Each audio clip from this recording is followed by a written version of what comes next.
ሂጃብ የክብረት ልክሽ ከላይሽ ደምቆ የተቸረሽን ውበት አርግቆ አቤት ሞገስሽ። አሰላሙ አለይኩም ወራህመቱላሂ ወበረካቱ። ተዓላ ውድ የተከበራችሁ ወንድሞቼ ሰላም ናችሁ? እኔ ደህና ነኝ አልሐምዱሊላህ ረብል ዓለሚን። ኢንሻአላህ ተዓላ ዛሬ ይዤ የመጣሁት ስለ ሂጃብ በሚዲያ ላይ ስለሚወራው ሂጃብ እንዲሁም ደግሞ ሂጃብ መተቻ እንዴት ተደርጎ እንደታየ ለሚወራ ነገር ከሁለቱ መጽሐፎች ነው ይዤ የመጣሁት ከቁርአንና ከመጽሐፍ ቅዱስ ወይም ከባይብል ማለት ነው። አሁን ከእስልምና ሃይማኖት ውጭ ያሉ እህቶቻችን ወይም እንስቶች ሂጃብ እንዳይለብሱ መጽሐፍ ቅዱስ አዟልን ወይስ አላዘዘምን ከሚለው ነው ይዤ የመጣሁት ማለት ነው።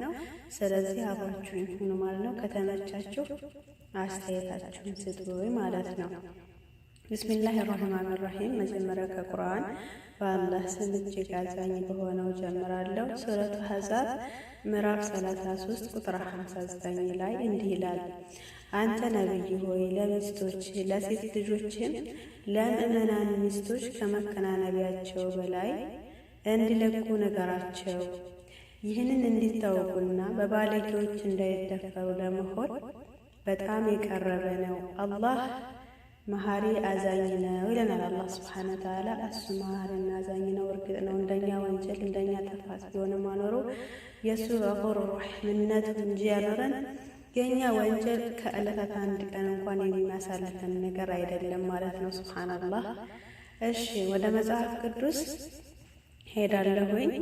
አንደኛ ቆሮንቶስ ምዕራፍ 11 ቁጥር 13 ላይ በእናንተ በራሳችሁ መካከል ፍረዱ፣ ሴት ራሷን ሳትሸፍን ወደ እግዚአብሔር ልትጸልይ ይገባታልን? ጥያቄ ነው። ይገባታልን?